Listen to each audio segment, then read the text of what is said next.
Start with a number, $91 billion. That's what the Walt Disney Company brought in during fiscal year 2024. One company running nearly every piece of business that has anything to do with happiness: films, television, theme parks, cruise ships, streaming, ESPN, and a private island in the Bahamas.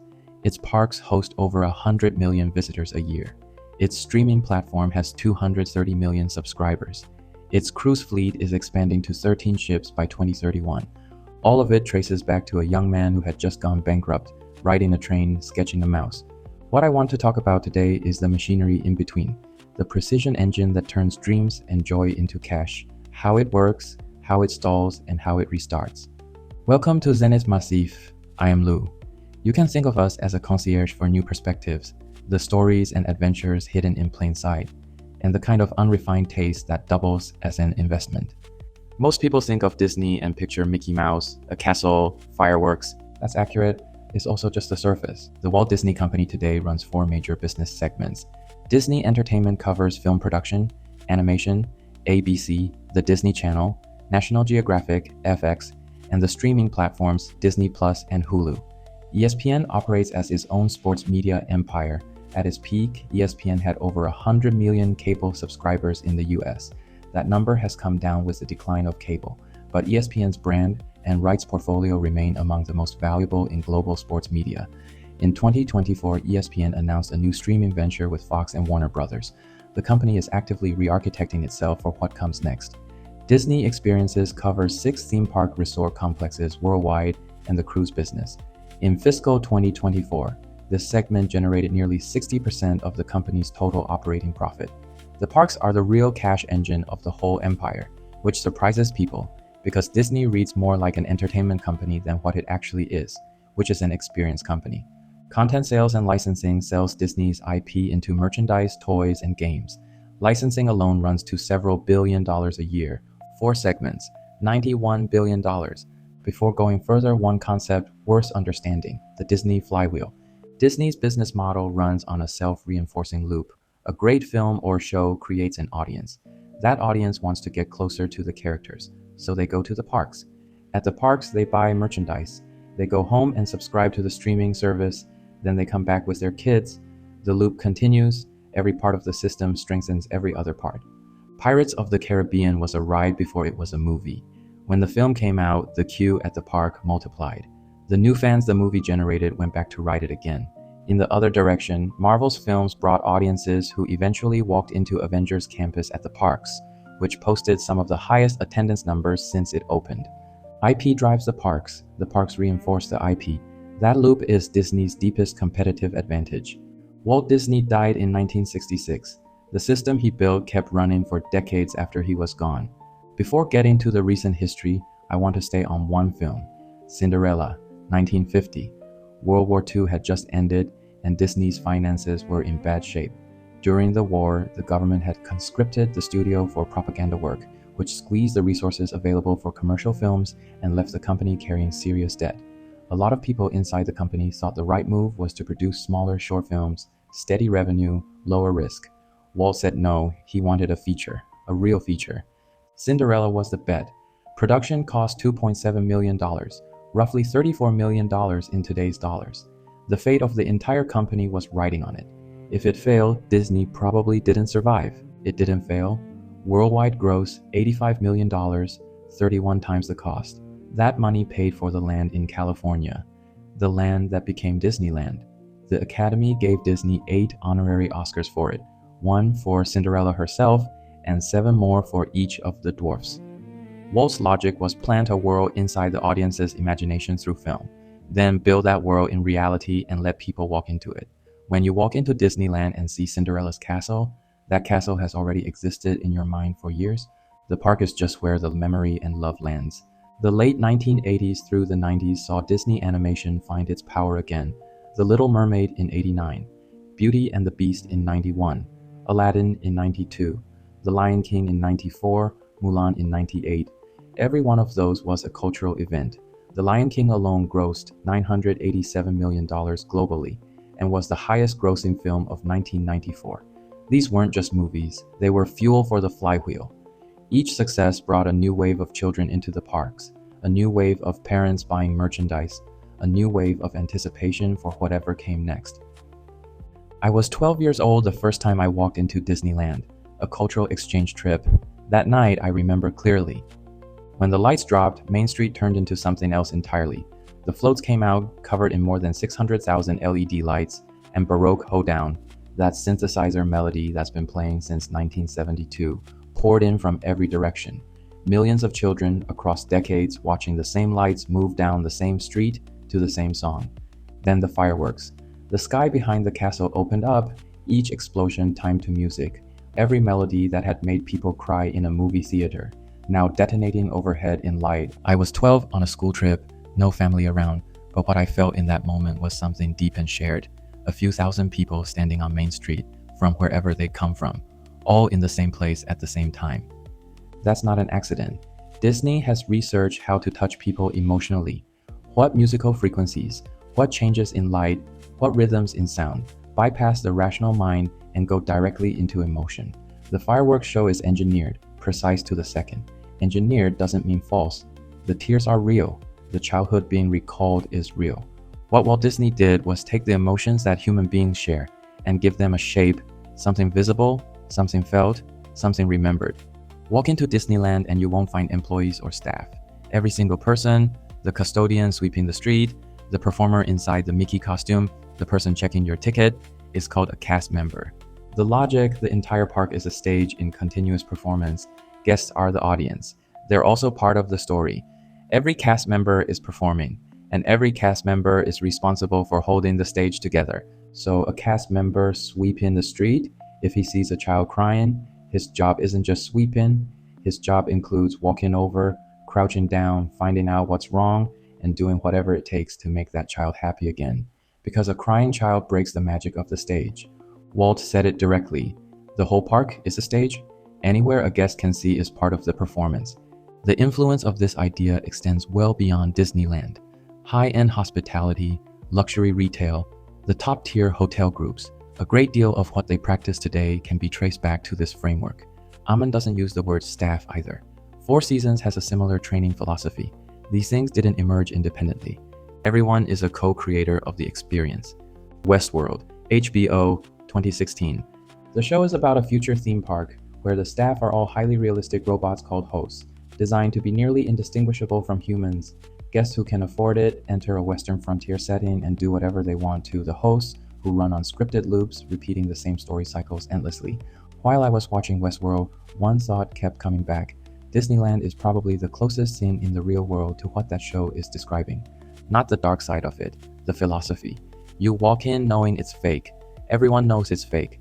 But the fabrication is so total, so precise, that your body and your emotions decide to treat it as real.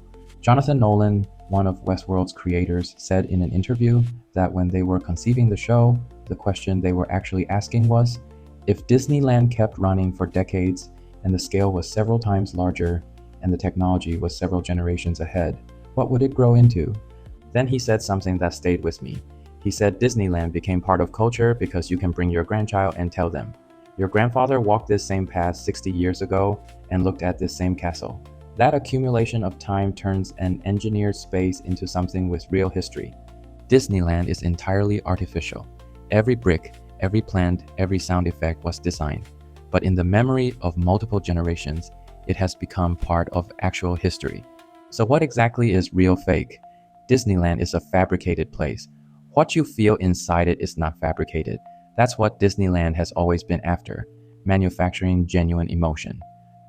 Disney has a division called Imagineering. Walt Disney created W. Enterprises in 1952 to house the concept. He put artists, engineers, scientists, and storytellers in the same room and gave them one problem. How do you make fantasy exist in physical reality? A few of the most interesting principles that came out of that room. Forced perspective. Sleeping Beauty Castle is 77 feet tall, shorter than most office buildings. But looking up at it, the thing reads as grand and towering. The bricks at the base are full size. Each level up, the bricks get smaller, the windows get smaller, the turrets get smaller, scaling down at a ratio of roughly 5/8 per level. The eye interprets small things as distant things, and the brain calculates this castle is tall, Main Street works the same way, A lot of what looks like 3-story buildings is actually 1.5 stories, making architecture disappear. Imagineers developed a specific color they call go-away green, a slightly grayed out sage that causes structures to recede into surrounding vegetation. The eye slides past it. Warehouses, backstage facilities, service entrances, all go away green. They also have blending blue for overhead structures. The color merges with sky so you don't notice what's above you. The park reads as cleaner and more uncluttered than it actually is. That's why. Path geometry. Almost no straight lines anywhere in Disneyland. Every path curves. There's always a bend, always something around the corner you can't quite see yet. Visitors consistently stay longer when they feel there's more ahead. The Smellitzer. At specific points on Main Street, machines pump the scent of fresh-baked cookies into the air. The brain reads warmth, it reads home, and Walt's own rule, no themed land can be seen from any other themed land. If you're standing in Tomorrowland and a cowboy walks through, the illusion breaks. Each world is sealed from the others by architecture, landscaping, and terrain, all of it designed to keep you fully inside wherever you are. Pirates of the Caribbean opened in 1967. Walt Disney was the last person to see the completed version before it opened. He died 3 months before the debut. The attraction originally used real human bones. In 1967, medical-grade prop skeletons weren't convincing enough, so the designers sourced actual specimens from an anatomy lab. Technology improved, the bones were eventually replaced, but some accounts suggest the originals remain in certain corners. Nobody confirms it, nobody denies it. Pirates of the Caribbean is also home to a ghost named George. Legend says a worker died in an accident during construction and has lived in the attraction ever since. Cast members open every morning by saying "Good morning, George," and close every night with "Good night, George." If you forget, something breaks down that day. This tradition has continued regardless of whether anyone believes it. The Haunted Mansion runs on a technique called Pepper's Ghost, a stage optical illusion from the 1860s, using angled glass to project floating apparitions into space. The dancing ghosts in the ballroom scene are physical models positioned out of the guest sightline, reflected through glass and projected into the room. It's a Victorian parlor trick powering one of the most visited attractions on Earth. Above the Main Street Firehouse, on the second floor, is a private apartment Walt Disney kept for himself. After his death, the lamp in the window was left on permanently as a memorial.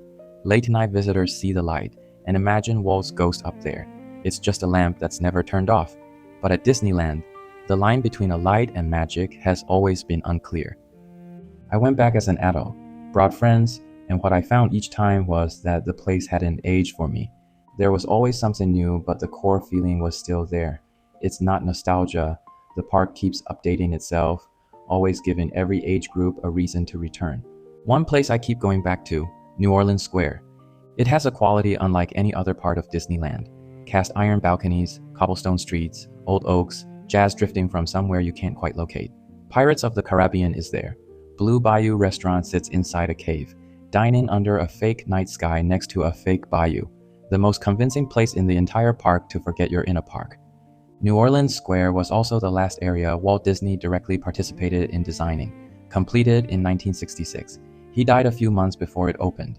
Inside New Orleans Square, next to Pirates of the Caribbean, there's an unmarked door. Beside it, only a cast iron address plate. The number reads 33. That's the entrance to Club 33. The story behind it, in 1964, Walt Disney attended the World's Fair in New York and saw the VIP lounges that corporate sponsors had built inside their pavilions, lavish, stocked with drinks, invitation only. He came back wanting something like that at Disneyland, a private space where he could properly entertain sponsors, diplomats, and celebrities, right in the heart of the park. He ran into a problem. Disneyland had a standing rule from the beginning. No alcohol sold anywhere on the property. Walt cared about this. Alcohol meant a certain kind of noise, a certain kind of energy, exactly the atmosphere he had built Disneyland to be the opposite of. General Electric was a major sponsor of several Disneyland attractions and put a condition on the table: continued sponsorship in exchange for a VIP space that included a bar.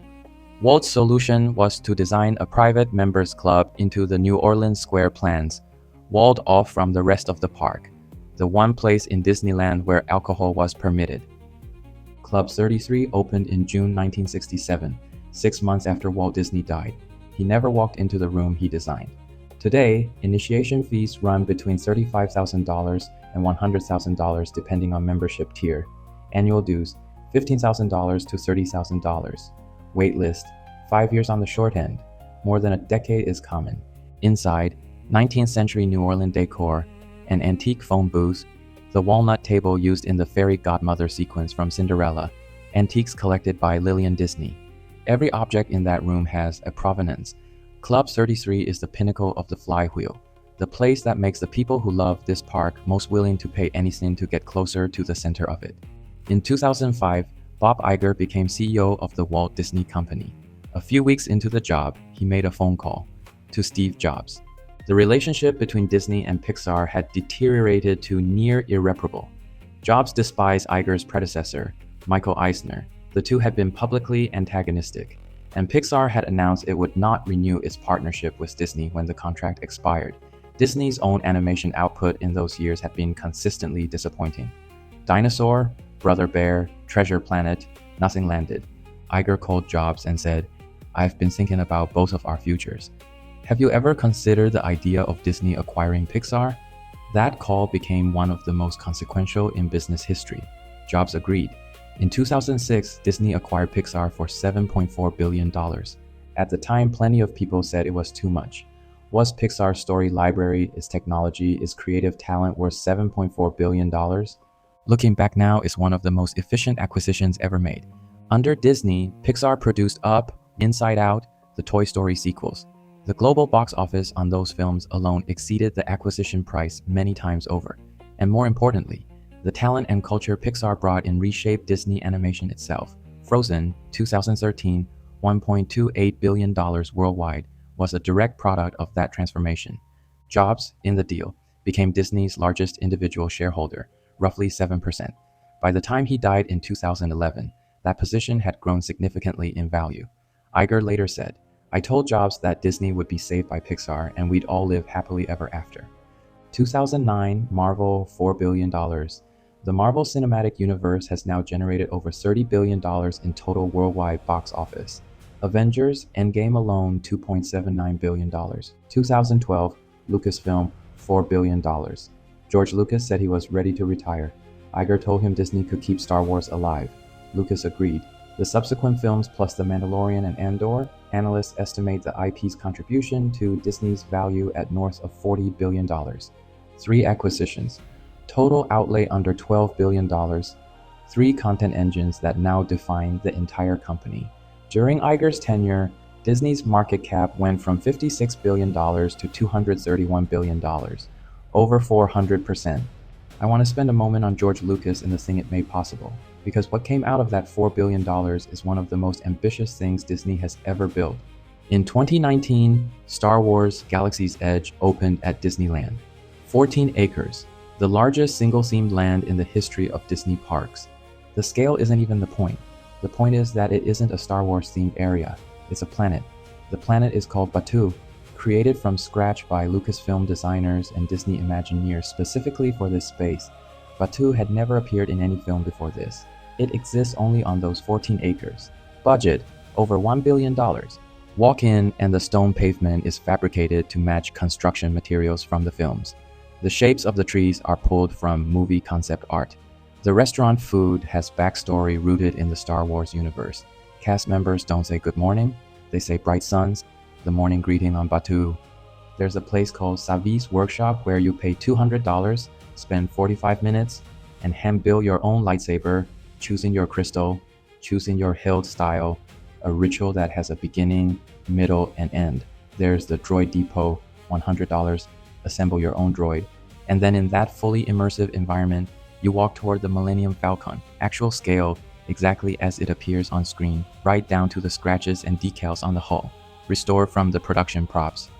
Rise of the Resistance, you're captured by a First Order Star Destroyer. You walk into a full-scale Star Destroyer hangar, you're standing in it, looking at dozens of stormtroopers. Nobody else in the world builds this.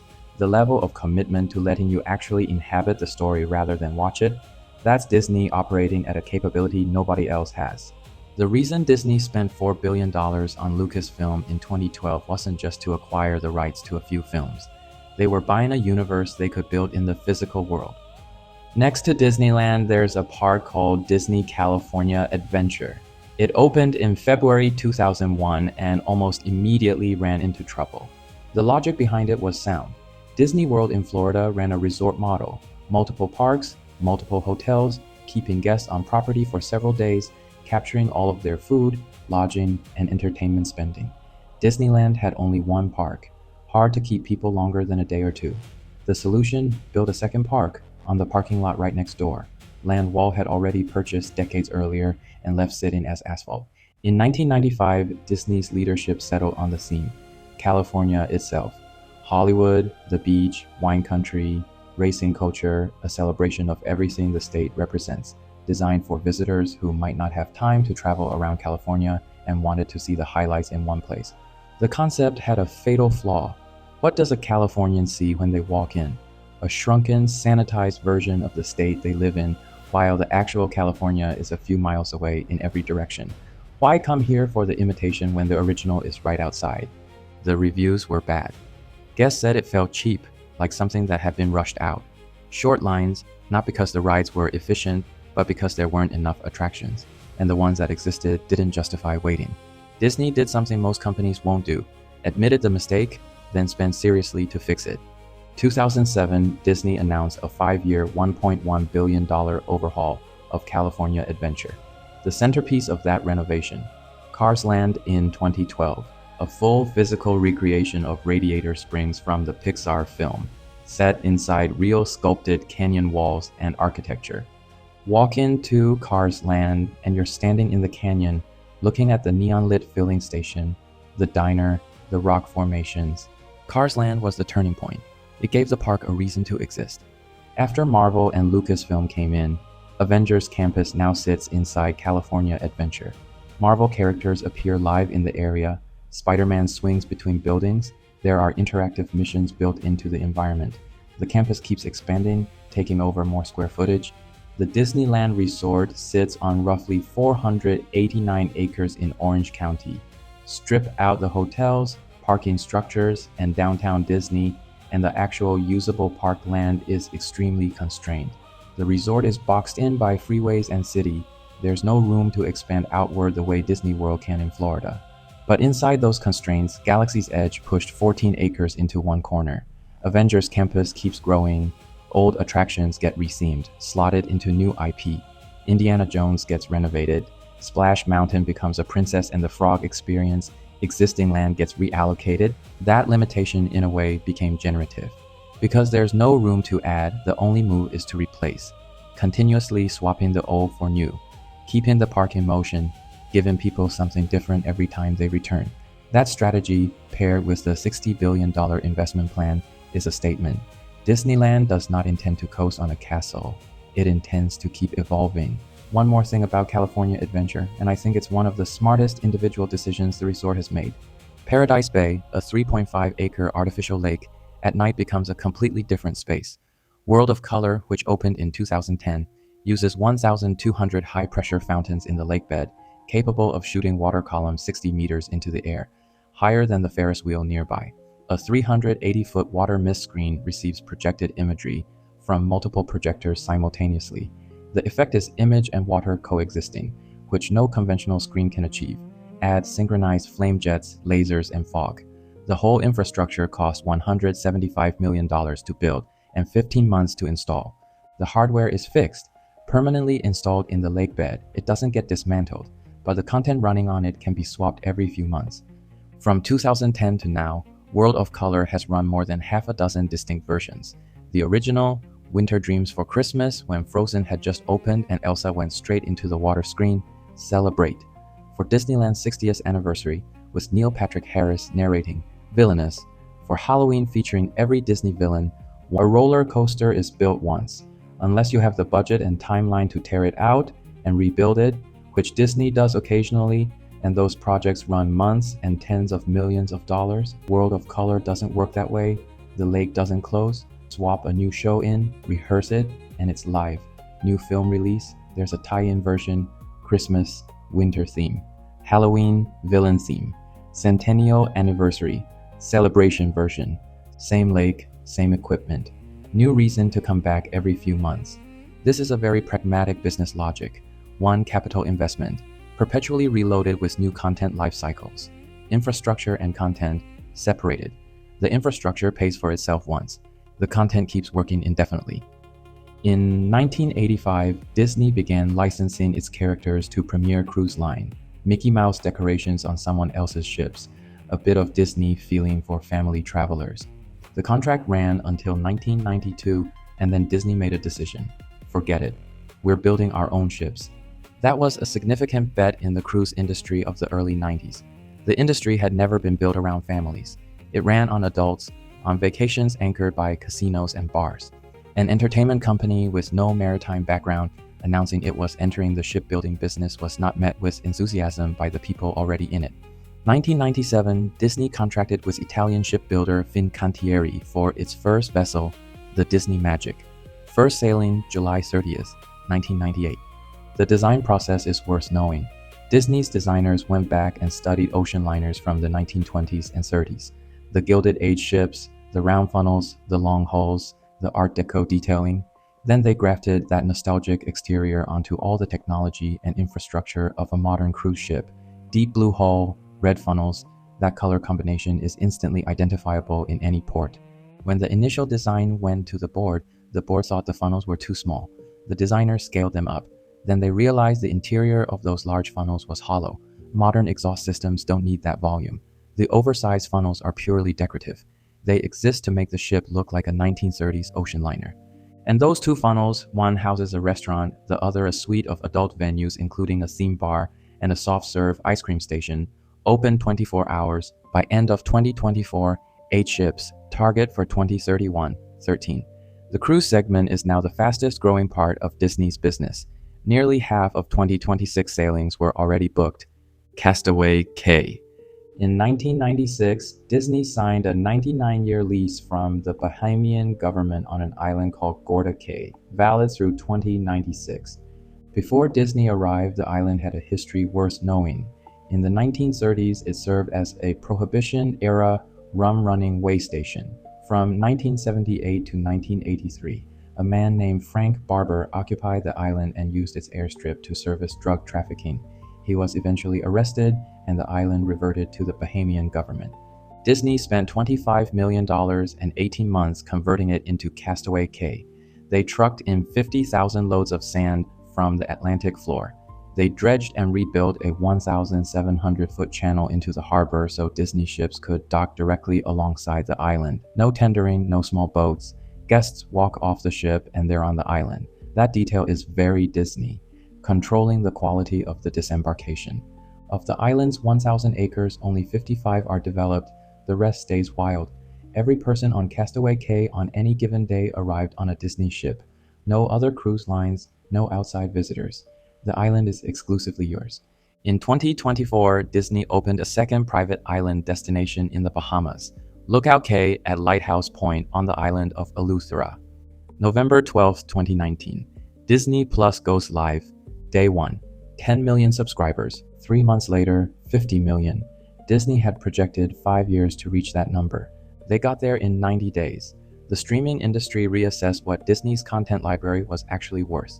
Instant access to Marvel, Star Wars, Pixar, Disney Animation, National Geographic, The Simpsons, plus Hulu and ESPN+.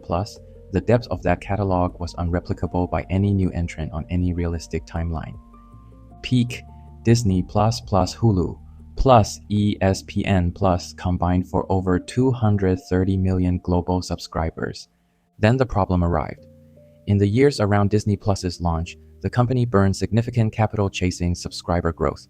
Heavy original content investment, heavy marketing spend, subscription prices held artificially low. In fiscal year 2022, Disney Plus alone lost $4 billion. Iger stepped back in. Bob Iger had left the CEO role in 2020. He returned in late 2022. One of his first moves was to reframe the streaming strategy, cut low-performing originals, raise prices, bundle Disney Plus, Hulu and ESPN Plus as a single package, drive average revenue per subscriber up. 2024, Disney streaming reached profitability for the first time. 5 years, several $billion burned.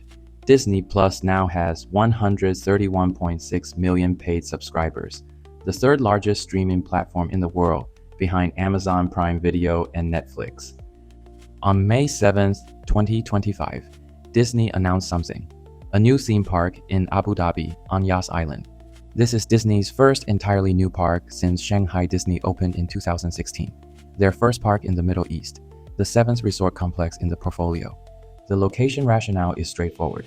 Abu Dhabi and Dubai collectively see over 120 million travelers annually. Yas Island alone logged 34 million visits in 2023, up 38% year over year. More significantly, Disney ran the numbers on population within a 4-hour flight radius. The Middle East, Africa, India, Southeast Asia, combined population well over 500 million. A substantial portion of those people have the means to purchase a Disney experience and have never had practical access to one. Disney described the Abu Dhabi park as their most technologically advanced and interactive destination. Then came the larger number. In 2023, Iger announced Disney would invest $60 billion over the next decade into parks and cruise expansion, approximately $30 billion earmarked for domestic operations in Florida and California. $60 billion. In an environment of intensifying streaming competition and a declining linear TV advertising market, that investment is a statement about where Disney's enduring advantage actually lives, in experiences that Netflix cannot replicate, that require you to be physically present to feel.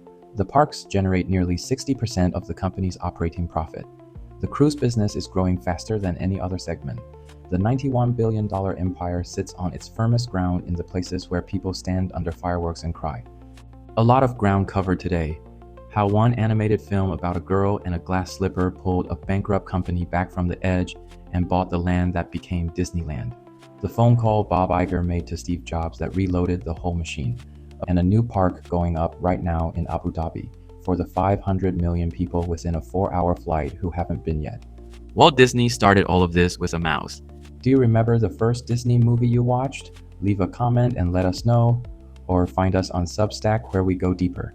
Paid members get early access to upcoming episodes and other good stuff. Next time, we're looking at another global cultural force told through one dish at a time: sushi. See you soon.